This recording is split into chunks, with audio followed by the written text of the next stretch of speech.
کل کے مضامین میں 22ویں پارے کی ایک صورت ہے، سورۃ سبا۔ اللہ رب العزت نے عبرت ناک ناشکر لوگوں کا انجام اس میں بتایا ہے۔ مقصد صرف یہ ہے کہ گزشتہ قوموں کی حالتوں سے ہم سبق حاصل کریں، قصے کے طور پر اس کو نہ۔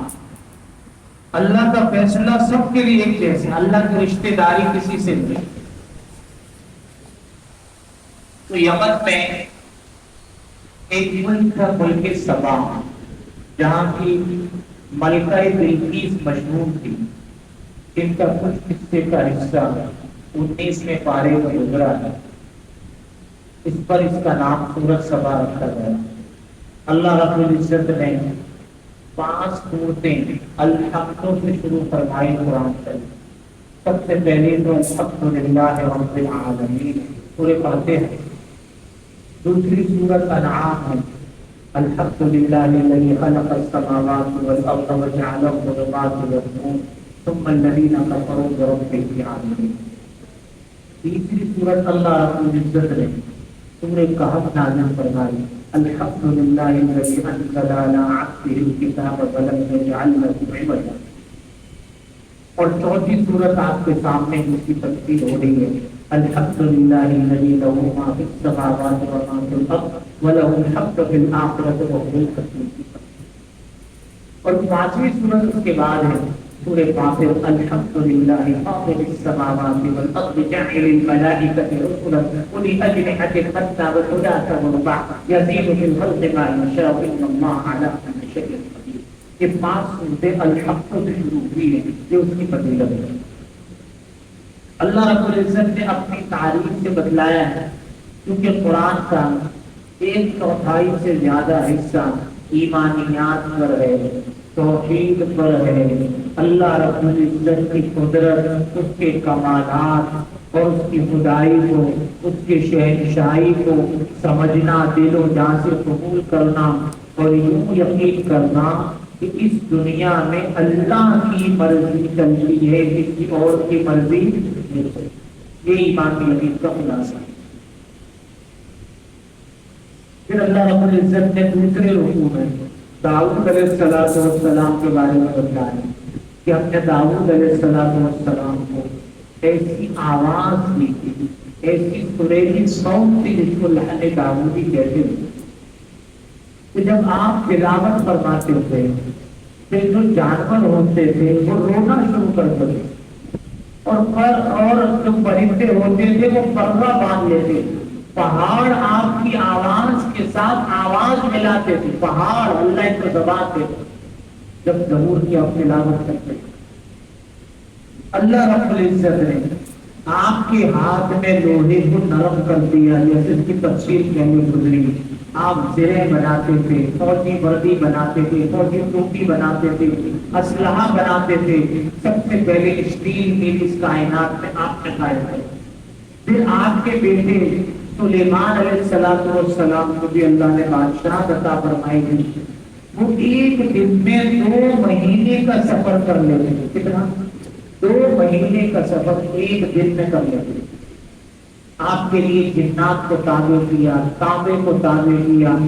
آپ بڑے بڑے پیالے بناتے تھے، بڑے بڑے تالاب بناتے تھے، بڑی بڑی دیویں بناتے تھے، جنات سے آپ کام لیتے تھے۔ اللہ رب العزت نے یہ فرمایا، اعملوا آل داؤد شکرا، اے داؤد علیہ السلام کی آل اولاد، ہم نے اتنی نعمتیں دی ہیں تو اللہ کا چلتے پھرتے اٹھتے بیٹھتے سوتے جاگتے آتے جاتے شکر ادا کیا کرو۔ شکر کے 2 مطلب، ایک زبانی اور ایک حال سے شکر۔ زبانی شکر ہے اللہم لک الحمد ولک الشکر، جیسے میں اکثر عرض کرتا ہوں کہ مولانا یاسین صاحب رحمۃ اللہ علیہ جو مفتی شفیع صاحب کے والد صاحب مفتی تقی عثمانی دعوت برکاتہ العالیہ کے دادا جان مدرسے سے فارغ ہو جاتے، دارالعلوم دیوبند میں وہ پڑھاتے تھے، فارسی کے استاد اور فتویٰ نویسی کا بھی کام کرتے تھے۔ اللہ پورے خاندان سے کام لے رہے ہیں۔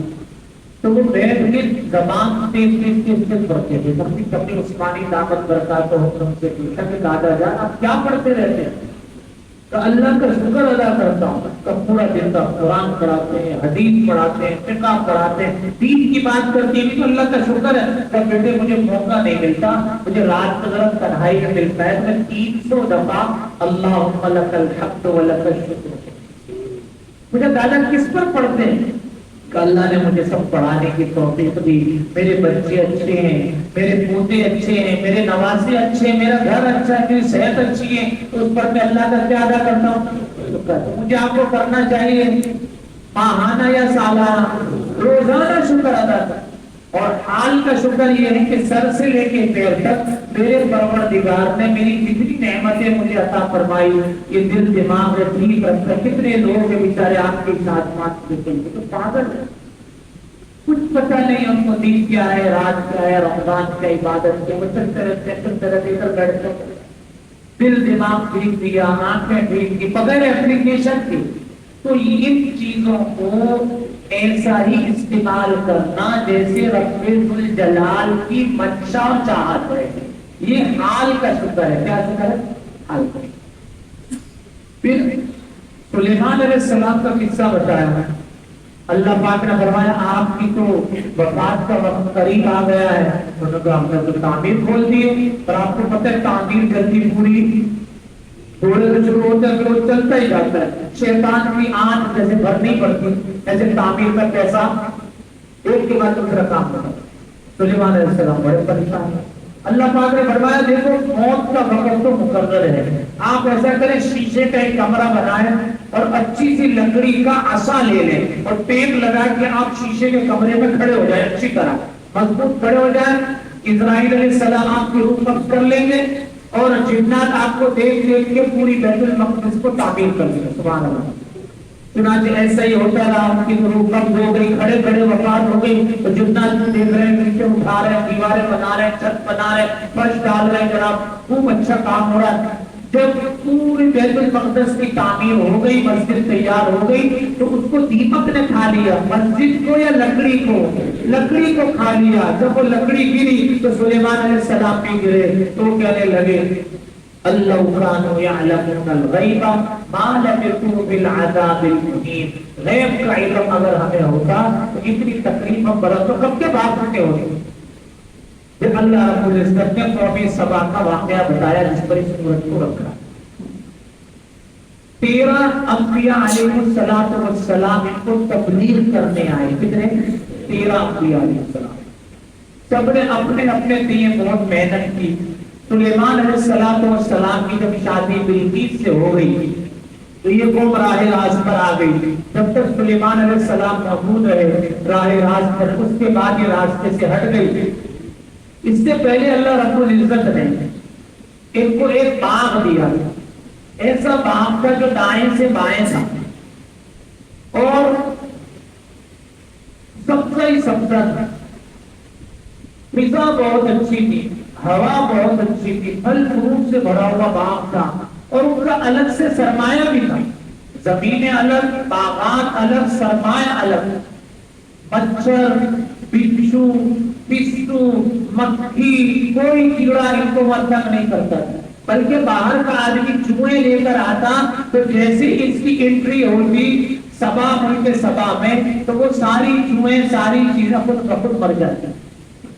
ایک آدمی ایک جگہ سے خالی ٹوکرا سر پہ رکھ کے گزرتا تو دوسری طرف جب پہنچتا تو بغیر ہاتھ سے توڑے ہوئے پھلوں سے اس کا ٹوکرا بھر جایا. پانی پر ان کا جھگڑا ہوا، ڈیم بنایا. بلقیس نے ڈیم بنایا تو 12 نہریں بنائی. نکاسی کا بھی نظام بنایا. جیسے ہمارے نکاسی کا نظام نہیں ہوتا تو تھوڑی سی بارش ہوتی ہے تو یہاں سیلاب آ جاتا ہے. سب نہانے کی طرف جمعہ پڑھا رہے تھے، ہم نے پڑھا تھا. اور نماز کے بعد ایسا حال تھا کہ 3 بجے تک فٹ پاتھ کراس نہیں کر سکے. یہاں کی بات بتا ہوں، کسی کتاب کا قصہ نہیں بتا. تو نکاسی کا نظام انہوں نے بنایا. ان کو پتا تھا کہ یہاں کچھ حالات خراب ہونے والے ہیں. چنانچہ انہوں نے ہر جگہ ہر سوراخ پر ایک بلی کو رکھ دیا تھا. بلی، کیونکہ چوہا کس سے بھاگتا ہے؟ دلی سے بھاگ کر تو عمر بن عامر ازدی وہاں کا سردار تھا. اس نے خواب دیکھا کہ اس میں سوراخ ہو گیا ڈیم میں. تو ڈیم میں سوراخ ہو جائے, جس اللہ نہ کرے سی پی او کھل کے آ جائے آپ پہ, تو ہم نیچے, یہ تو ویسے ہی سب سمندر اوپر ہے, ہم بہت نیچے ہیں, تو دیر نہیں لگتی کسی کو, لیکن اللہ بچاتا ہے ہر دفعہ. اللہ ہمیشہ آپ سب کی حفاظت فرمائے. تو ڈیم, اس نے خواب میں دیکھا کہ ڈیم میں کسی نے سوراخ کر دی ہے. جلدی سے صبح اٹھ کے دوڑ کے گیا, تو کیا دیکھتا ہے, ایک سرخ چوہا ہے جس کو عربی میں خلد کہتے ہیں, خلد بھی پڑھا گیا ہے, خلد بھی پڑھا گیا ہے, وہ اندر بیٹھا ہوا سوراخ. تو ہمیں تو پہلے تاریخ میں پڑھا تھا یہاں عذاب آئے گا, تو بلیوں کو بھی رکھا تھا ہر سوراخ پہ. تو پتہ چلا بلی اس کو دیکھ کے بھاگ گئی. پر چوہے کو بھاگنا چاہیے نا, بلی بھاگ گئی. اس نے کیا پتا نیند میں ہوں, مجھے پتا نہیں چل رہا. اپنے بیوی سے کہا کہ میں نے ایسے دیکھا ہے, آپ کی نیند پوری نہیں ہوئی, آپ بچوں کو بھیجیں. دو بڑے بچے اس کے گئے, جا کر انہوں نے دیکھا تھا پپا صحیح کہہ رہے ہیں اور ابو صحیح کہہ رہے ہیں کہ باقی وہاں اس چوہا ہے اور وہ خدائی کر رہا ہے, تھوڑی یہ ٹائم ٹوٹ جائے. انہوں نے کہا کریں کیا؟ تو کہا اچھا چلو کچھ اور چیزیں لے کے چلتے ہیں. انہوں نے بڑی بڑی موٹی بلیوں کو ڈالا اندر. کافی دیر بلی چوہے دوسرے کو دیکھتے رہے, اور بلی جو ہے دیکھا اس نے کہ یہ تو یہاں کا چوہا نہیں ہے, تو بلی چوہے کو دیکھ کے بھاگ. چنانچہ اس نے کہا یہاں تو اللہ کا عذاب آئے گا. بڑا ہوشیار تھا.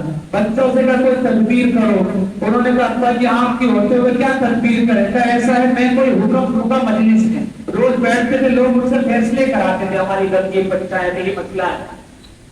خلاصہ یہ وہ, انہوں نے بچے کو کچھ بولا, بچے نے سنی انسنی کرتے, پھر تھوڑا غصہ کیا تو بچے نے آ کے ابا کو تھپڑ نصیب کر دیا. پہلے کہا تھا بڑے بیٹے کو کہ تم کچھ کرنا نہیں. جب بڑے بیٹے نے کچھ نہیں کیا, تماشائی تو دیکھتے رہے, سب پریشان ہو گئے لوگ. اور انہوں نے قسم کھا لی کہ اب میں اس برادری میں ایک پٹی گلی سے راستہ بناتے نا, وہ راستہ بنا رہا ہوں میں. اب یقین ہو جس کا بچہ بڑی مجلس میں باپ کو تھپڑ مارے اور لوگ دیکھتے رہے, میں اس میں نہیں رہوں, قسم کھا لی, قسم چلو اپنی بیوی بچوں کو لے کے چلا. اور وہاں کام تمام ہو گیا. اللہ رب العزت نے جو چوہے کو مقرر کیا, اس نے بن کو کاٹنا شروع کیا, اور وہ ان سے بہت کہا نبیوں نے کہ تعلیمات پر عمل کر لو, اللہ رب العزت کی نعمتوں کی قدر کر لو. وہ کہتے ہمیں تو دیا ہی کیا ہے. جیسے آج بھی کسی کو کہیں کہ مجھے بات نہیں, میرے پاس کہیں نہیں. تو ناشکری کی وجہ سے بہترین جو ملک شفا تھا اور جو اس کے باغات تھے, اب سانپ بچھو جھاڑ جھنکار بن گیا. اللہ نے سبق دیا کہ جو بھی ناشکری کرے گا ہم اس کو رہتی دنیا تک نشان عبرت بنائیں. تیسری بات, اللہ رب العزت نے قیامت میں جب لوگوں کے لیے فیصلہ ہوگا دوزخ کا, غریب غربا کہیں گے اللہ ہمارا کیا قصور ہے, تو ان کی آپس میں نوک جھونک کو بتلایا ہے. ایک دوسرے سے کہیں گے اللہ ہمارا کوئی قصور نہیں ہے, ہم تو غریب تھے, جہاں شہد ہوتا ہے مکھیاں آ جاتی ہیں, ہم تو مالداروں کے پاس شہد تلاش کرنے والے مال پانی کے لیے جاتے تھے, وہ نہیں ہوتے تو تباہ ہو جاتے. اللہ فرمایا تم کیا کہتے ہو؟ تو جو مالدار تھے وہ کہیں گے اے اللہ ہم نے اس کو رسی سے تو نہیں ٹھوکا تھا, سیدھے راستے پر نہیں چلو, تبلیغ میں نہیں جاؤ, اللہ رسول کی بات نہیں مانو, یہ تو مجرم تھے. تو جو کمزور لوگ تھے وہ متکبرین سے کہیں گے کہ دن رات کے مکر نے ہمیں تباہ کیا, جب تم نے ہمیں کہا کہ مولویوں کی بات کو نہیں مانا, مسجد وسجد میں نہیں جانا, داڑھی ٹوپی والے دہشت گرد سے دور رہنا, تو ہم کفر کے راستے پر گئے. اور ہم نے بھی لوگوں کو کہا کہ مولویوں کے پاس, تبلیغ والوں کے پاس نہیں جانا, سے دور بھاگنا. تو وہ ندامت کے اشک بہا رہے ہوں گے اور فرشتے ان کو گھسیٹ کے دوزخ میں ڈالیں. اللہ ہماری حفاظت. پھر مالدار اور غربا مسلمانوں کا آپس میں اختلاف ہوا دنیا میں, تو مالدار کہنے لگے دیکھو ہم اللہ کے بڑے پہنچے ہوئے لوگ ہیں, کہتے ہیں اللہ نے میرا ہاتھ پکڑا ہے اور کسی کو فکر نہیں کہ میرا پیر بھی پکڑ لے گا. 5 انگلیاں گھی میں, سر کڑھائی میں, تو بڑے فخر میں ہوتے ہیں. تو اللہ نے ہمیں بہت ہم سے راضی ہے, سبھی کو مال اور اولاد دی ہے.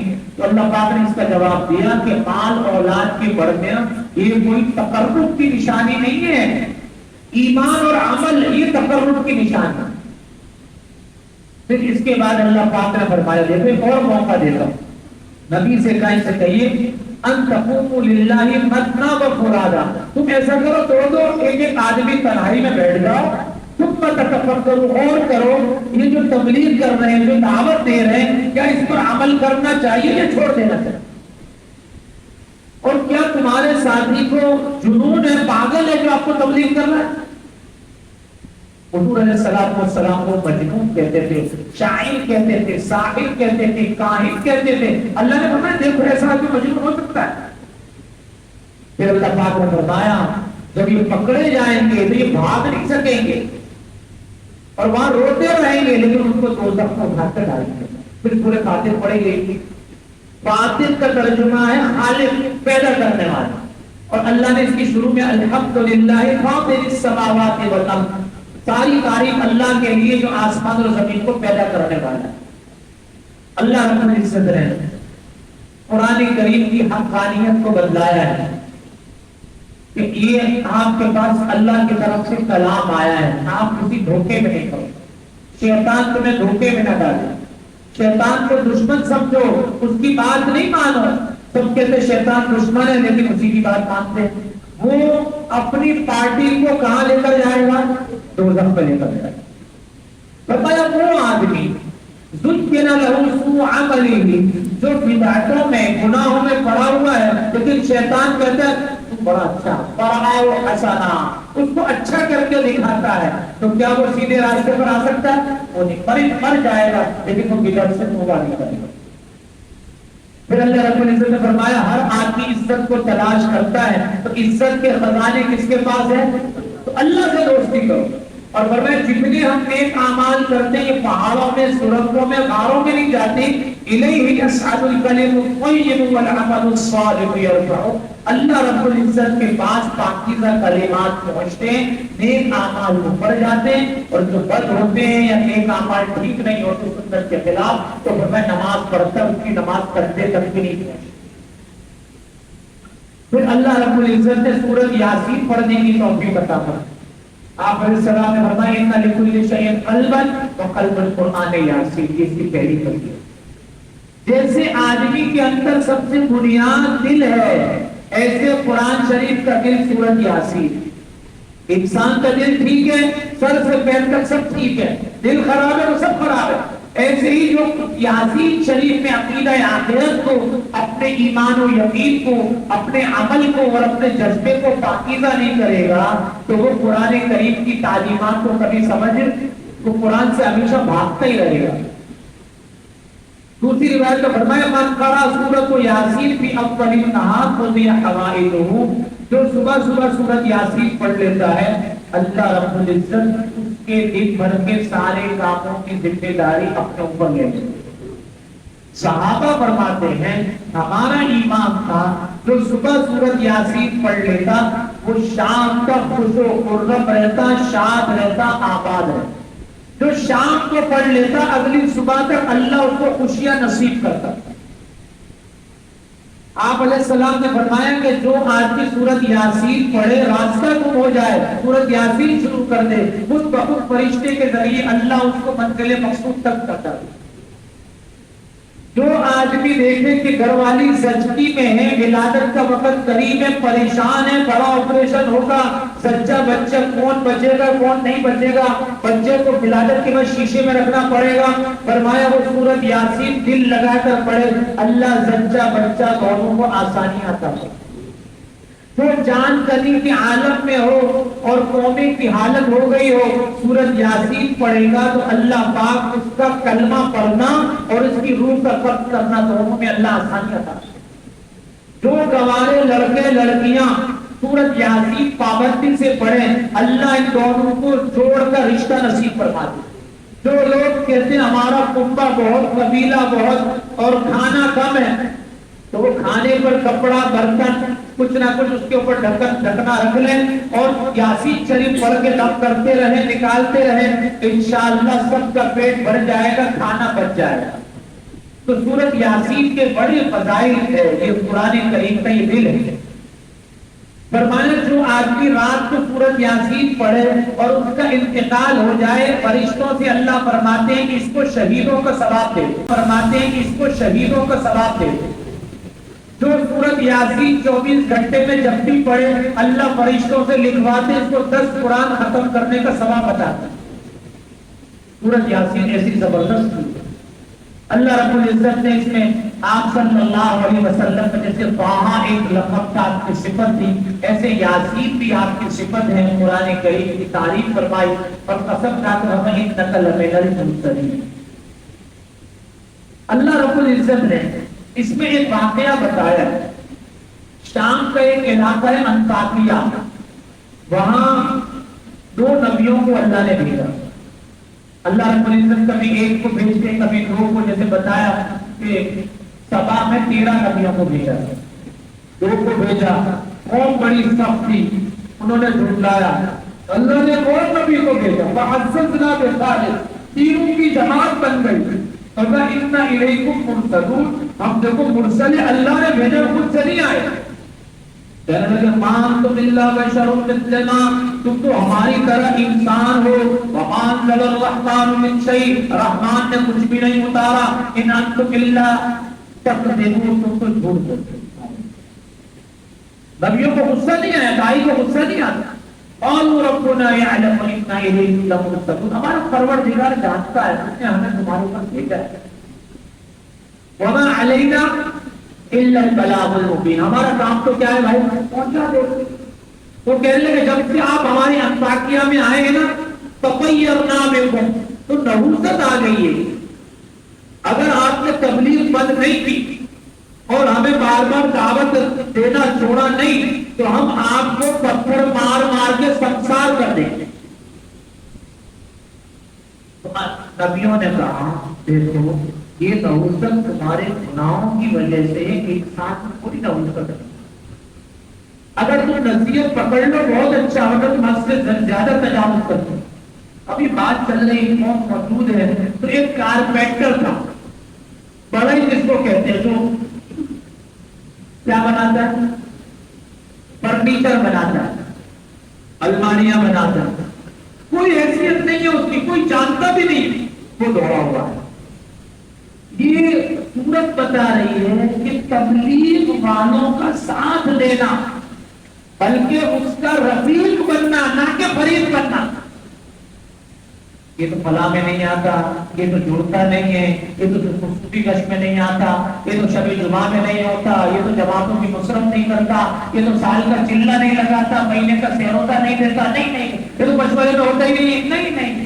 اب اس کو رفیق بنا، اس کے ساتھ شریک ہو جانا، کسی طرح اس کو لے کر آنا. تو یہ 4تھے نمبر پر ہی بنتا ہوگا. اب نبیوں کا قصہ اللہ نے بند کر دیا اور اس کا قصہ شروع کر دیا. تو جو دین کا مزاج رکھے، دعوت دینے کا، دیکھو نماز پڑھنا روزہ رکھنا سب رکھتے ہیں، لیکن بے نمازی بن جائے، روزہ خور نمازیں چھوڑ وہ روزہ دار بن جائے، جو روزہ رکھتا تراویح نہیں پڑھتا وہ تراویح پڑھنے والا بن جائے.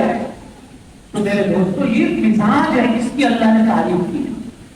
اس نے آ کر کہا یہ قوم اتبعوا المرسلین، آپ ان کی بات کیوں نہیں مانتے؟ سادے لفظوں میں کہا یہ آپ سے پیسہ مانگتے ہیں، مینٹیننس مانگتے ہیں، دیہڑی مانگتے ہیں، کچھ بھی نہیں مانگتے اور ہدایت یافتہ ہے. ان کا تم کہاں سے آ گئے؟ تو میں ان کو کلمہ پڑھتا ہوں، ان کے سامنے کلمہ پڑھا، حبیب نجار اس کا نام. پھر اس نے تقریر کی. اب نبیوں کی تقریر کا ذکر نہیں آیا، داعی کا اللہ پاک کیسے بتا رہا ہے وَمَا لِيَ لَا أَعْبُدُ الَّذِي فَطَرَنِي وَإِلَيْهِ تُرْجَعُونَ. اپنے اوپر رکھ کر کہتا ہے داعی یہ نہیں کہتا تم لوگ عبادت نہیں کرتے، تم نماز نہیں پڑھتے، تم لوگ ذکر نہیں کرتے. نہیں، مجھے کیا ہو جائے کہ اللہ کی عبادت نہ کروں، میں قرآن نہ پڑھوں، میں ذکر نہ کروں، میں کیوں دعا نہیں مانگتا اس مہینے میں، دعوت کیوں نہیں دیتا؟ اسی نے مجھے پیدا کیا ہے. پھر ایک بات یہ بتائی، اللہ کو تو کافر اور مشرک بھی مانتے ہیں جیسے پہلے گزرا ہے، لیکن اللہ ہی کو نہیں مانتے تھے.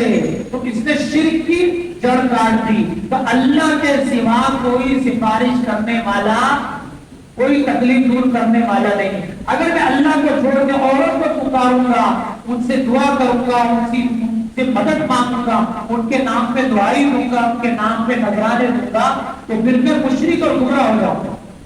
سن لو انی آمنت بربکم فاسمعون، میں تو ایمان لے آیا ہوں، تم سن لینا. انہوں نے کہا تو بہت بولتا ہے، پتہ نہیں جان کا پہچان کہاں سے آیا. وہی ایک درخت تھا، اس کو اسکولنگ میں لٹکا کر اس کو شہید کر. تاریخ کا جذبہ دیکھیے، انعام دیکھیے. اللہ رب العزت نے فرمایا لوگ تو بعد میں جنت میں جائیں گے. قیلت خود الجنہ، حبیب نجار تیرا جذبہ لوگوں کو دین میں لانے کا بھی اتنا پسند آیا، ابھی سے تیرے لیے جنت کا دروازہ کھلا، جنت میں داخل ہو. جنت میں چلے جانا چاہیے نا. تو جنت میں جا کے پھر اپنے برادری پر افسوس کر رہے ہیں، یہاں نہیں سب عالم میری موت کو پتا تو چل جائے، میں نے 3 نبیوں کی تھوڑی سی نصرت کی ہے، اکرام کیا ہے، ان کی دعوت میں شریک ہوا ہوں، اور اللہ نے اتنی بڑی جنت مجھے دے دی. جنت میں جا کے بھی امت کے غم میں اور امت کے دین میں رلنا رونا، یہ جذبہ ہے تکلیف کا. یہ اللہ میں نصیب کر دماغ پر علی، اللہ نے میری کیسی بخشش کر دی. وجعلنی من المکرمین، اور مجھے عزت دار مہمانوں میں سے بنایا. یہ واقعہ اللہ رب العزت نے بتایا. پھر اس کے بعد ہمیں جتنی قومیں ہیں وہ ہلاک ہو گئی کیونکہ انہوں نے دین کا مذاق اڑایا. آج کل تو لوگ دین کا مذاق نہیں اڑاتے، روزے کا کوئی مذاق نہیں اڑاتا. کوئی نہیں کہتا نا کہ کیا بھوکا بھوکا ہو رہے گھر میں کھانے کو لاؤ ان کو. تو جو مذاق اڑانے والے تھے اللہ رب العزت نے ان کی عید سے عید بچا. پھر اللہ رب العزت نے فرمایا کہ زمین میری نشانی ہے. دیکھو مردہ زمین کو میں کیسے زندہ کرتا ہوں، پھل کیسے اگاتا ہوں، ہر چیز کے جوڑے جوڑے کیسے بناتا ہوں. یہ سورج اور چاند کا کبھی آپس میں ایکسیڈنٹ، کوئی ٹکراؤ، کوئی جھگڑا نہیں ہوتا. سب کی منزلیں ہم نے مقرر کی ہے. اور یہ کشتی جو لوگوں سے بھری ہوئی ہے، اللہ رب العزت علیہ السلام کی کشتی کو ہم نے بچایا، لوگوں کو ہم نے بچایا، اور نہ ماننے والوں کو غرق بھی ہم نے. پھر اللہ رب العزت نے تو ابو جہل نے ہڈی اٹھا کے حضور علیہ السلام سے کہا تھا من یحیی العظام وہی رمیم، یہ بھربھری یہ ختم شدہ ہڈی کو کون دوبارہ زندہ کرے گا؟ اللہ نے فرمایا قل یحیی الذی انشأها اول مرہ. اور جنتی جب جنت میں چلے جائیں گے تو وہ ان کی بیویاں فی ظلال علی الارائک متکئین متکئون، وہ بڑے بڑے تختوں پر اور میزوں پر ٹیک لگا کے مزے سے منظر کشی کر رہے ہوں گے، کھا پی رہے ہوں گے. لہم فیہا فاکہہ، سارے پھل ان کے لیے، ولہم ما یدعون، جو چاہیں گے پکاریں گے اللہ کو پتہ ہو. اور کتنی بڑی بات ہے، سلام قولا من رب الرحیم، وہ پروردگار جو مہربان ہے وہ کہتا ہے اے جنتیوں میں تمہیں السلام علیکم کہتا ہوں. اور آج مجرم الگ ہو جائیں اور اس دن فرمایا زبان پر تالے لگا دیں گے، وَتُكَلِّمُنَا أَيْدِيهِمْ، ہاتھ باتیں کریں گے اس سے کیا کیا کام کیے، وَتَشْهَدُ أَرْجُلُهُمْ، اور یہ پیر گواہی دیں گے کہاں کہاں چلتے گیا تھا خاندان میں سے. اللہ نے دھمکی دی وَلَوْ نَشَاءُ لَطَمَسْنَا عَلَىٰ أَعْيُنِهِمْ، جو اپنی نظروں کو غلط استعمال کرتے ہیں روزے کی حالت میں بھی روزے کی بعد بھی، ہم چاہیں تو اسی حالت میں ان کی آنکھوں کو انگور کی طرح بند کر دیں، پھر وہ اپنے گھر تک تو کیا اڑ کے آگے بھی نہیں جا سکتے.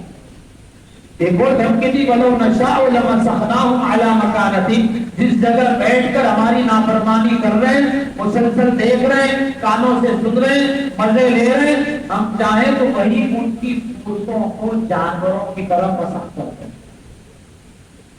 تو وہ اٹھ کے کہیں جا نہیں سکتے، کسی کو منہ دکھا نہیں سکتے. اللہ ہم سب کی حفاظت کرتے ہیں.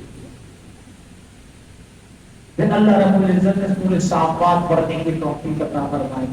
علماء کے 2 قول ہیں، یا تو فرشتوں کی قسم کھائی ہے یا ہواؤں کی قسمیں اللہ رب العزت نے کھائی ہے. اور بات وہ یہ اتنا الہ الواحد، اللہ ہی تمہارا پالنہار ہے، مشکل کشا ہے، حاجت روا ہے، بیڑا پار کرنے والا. جب تک عیسیٰ علیہ السلام تشریف نہیں لائے تھے اس وقت تک یہ جو جنات تھے وہ آسمانوں کی باتیں لاتے تھے، نجومیوں کو خبر دیتے تھے، اور پھر ایک کے ساتھ 99 جھوٹ بنا کے لوگوں کو دھوکہ دیتے تھے. جب یہ آپ علیہ السلام عیسیٰ علیہ السلام 2000 سال پہلے جب تشریف لائے تو فَأَتْبَعَهُ شِهَابٌ ثَاقِبٌ، تو یہ جو انگارہ تھا وہ ان کو مار گرایا جاتا تھا اور اس کے ذریعے وہ جل کے راکھ ہو جاتے. فرمایا بل عجبت ویسخرون، تم تعجب کرتے ہو، دین کی باتوں کا مذاق اڑاتے ہو. وَإِذَا رَأَوْا آیَةً يَسْتَسْخِرُونَ، دین کی کوئی آیت آتی ہے وہ مذاق کرتے ہو، تمہیں اس مذاق کا عنقریب عذاب چکھنا پڑے گا.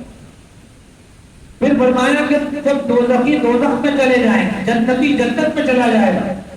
قال قائل منهم إني كان لي قريب، ایک کہے گا اے اللہ، جنتی کہے گا میرا ایک بڑا گرائی تھا، لنگوٹیا کہیں، اس کی میرے سے فرینڈشپ تھی، بڑا اچھا دوست تھا، وہ مجھے نظر نہیں آ رہا، دکھ نہیں رہا جنت میں. اللہ فرمانا دیکھنا چاہتے ہو، فَاطَّلَعَ فَرَآهُ فِي سَوَاءِ الْجَحِيمِ، جب وہ دیکھے گا تو دوزخ کی آگ سے وہ جل رہا ہوگا، اس کو پکار رہا.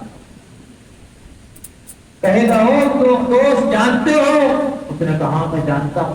اللہ کت لتردین، تو بہت مجھے کہتے تھا ملاؤں کی باتوں میں نہیں آنا، درس قرآن میں نہیں بیٹھنا، درس حدیث میں نہیں بیٹھنا، جمعے میں جلدی نہیں جانا، مسائل فضائل کی نشست میں نہیں بیٹھنا، دور بھاگنا، دین سے بے دین بناتا تھا. تو مجھے اگر میں تیری بات مان لیتا لتردین، آج میں بھی تیری طرح دوزخ میں ہلاک ہو کے جل رہا ہوں. ولولا نعمت ربی، اگر اللہ کی نعمت نہ ہوتی تو آج میں جنت کی بجائے دوزخ میں ہوتا. پھر بتایا کہ اس کو زقوم کا درخت کھلایا ہے، اس ظالمین کے لیے بہت بڑا فتنہ ہے. یہ دوزخ کی جڑ میں سے نکلتا ہے، اس کا خوشہ اتنا بڑا ہے جیسے شیطان کا سر ہوتا ہے. اللہ فرماتا ہے میں کھلاؤں گا، اس سے تمہارا پیٹ بھروں گا، اور جب تمہیں پیاس لگے گی تو تمہیں کھولتا ہوا پانی پلاؤں گا من حمیم. جب یہاں رکھو گے تو نیچے کا ہونٹ نیچے گر جائے گا، اوپر کا ہونٹ سر سے اوپر چلا جائے گا، پھر مرے گا نہیں. پھر نوح علیہ السلام کا واقعہ اللہ رب العزت نے بتایا، ابراہیم علیہ السلام کا واقعہ بتایا جو پہلے تفصیل سے گزر چکا کہ لوگوں نے کہا عید کا دن ہے ذرا چلتے ہیں میلے کے لیے. انہوں نے کہا میں بیمار ہوں، طبیعت پر بوجھ ہوتا ہے تو آدمی کہتے ہیں بیمار ہوں. کافی لوگوں نے الٹی سیدھی تفسیر کر دی کہ ابراہیم علیہ السلام نے نعوذ باللہ جھوٹ بولا ہے، ایسی بات نہیں ہے. آدمی کو اچھا نہیں لگتا کرا تو اچھا نہیں لگا، طبیعت ٹھیک نہیں ہے. جب آدمی کے سامنے اللہ کی نافرمانی ہو، اس کی طبیعت ٹھیک نہیں ہے، ٹھیک کہا ہے، اس پر کی تعویل کرنے کی کیا ضرورت ہے کہ انہوں نے جھوٹ بولا ہے. جب وہ سب چلے گئے تو انہوں نے کلاڑا لے کے بدھ خانے میں چلے گئے، سب کو مار دیا اور بڑے جو بدھ ہے اس کے کندھے پر کلاڑا رکھ دیا. انہوں نے بہت بڑی آگ جلائی اور کہا بس اس کو ختم کر دیتے ہیں، لیکن جس کو اللہ رکھے اس کو کون سکے. پھر اللہ رب العزت نے وہ جو قربانی کا واقعہ اسماعیل علیہ السلام کو جو ذبح کیا پوری طاقت کے ساتھ، تو بتا دیا کہ جیسے آگ جلانے میں اللہ کی محتاج ہے تو چھری کاٹنے میں کس کی محتاج ہے؟ اور پانی ڈبونے میں کس کا محتاج ہے؟ اللہ کا. پھر موسیٰ علیہ السلام کا واقعہ بتایا، الیاس علیہ السلام کا بھی واقعہ آیا.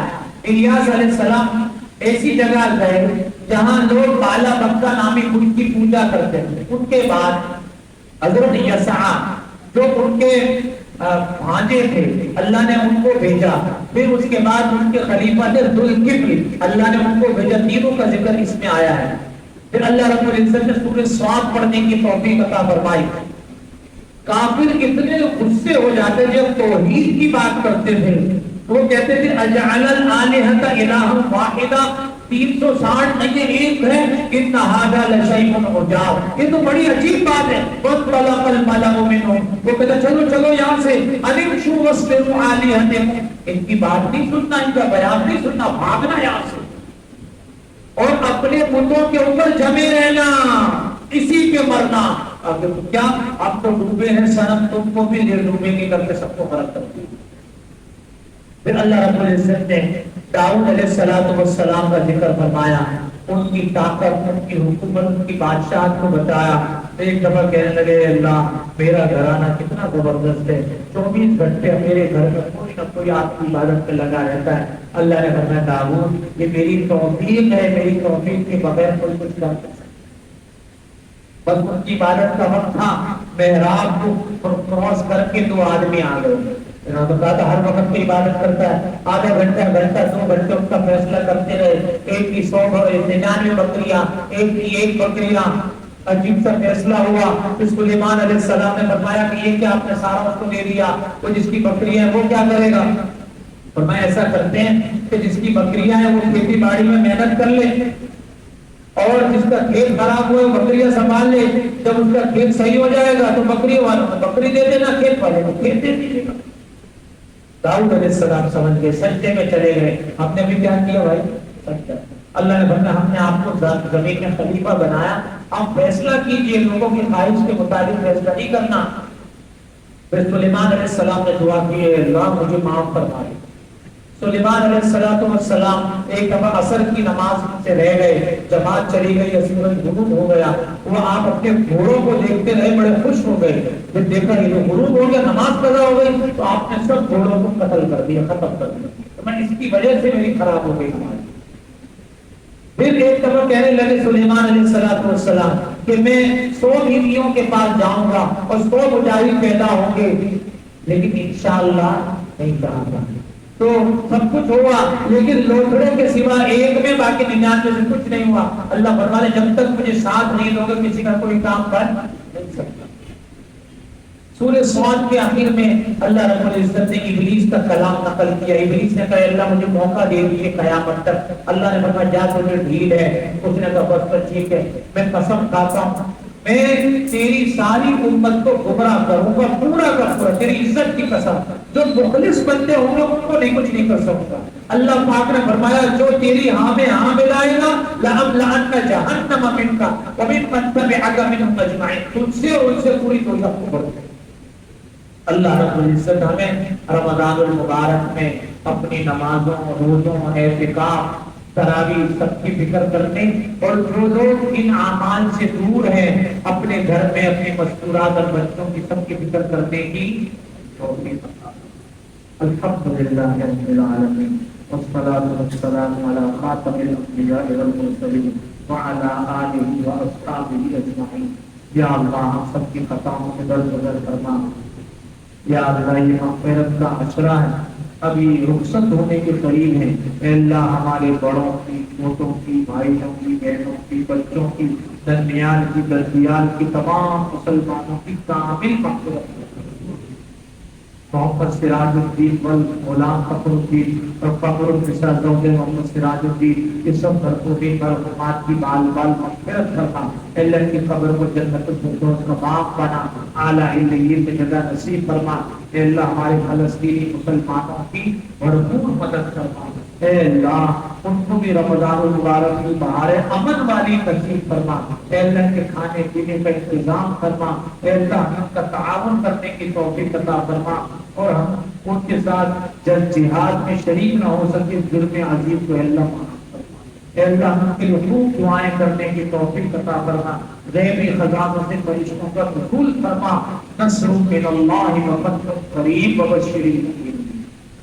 وصلی اللہ وسلم علی سیدنا محمد وعلی آلہ وصحبہ اجمعین۔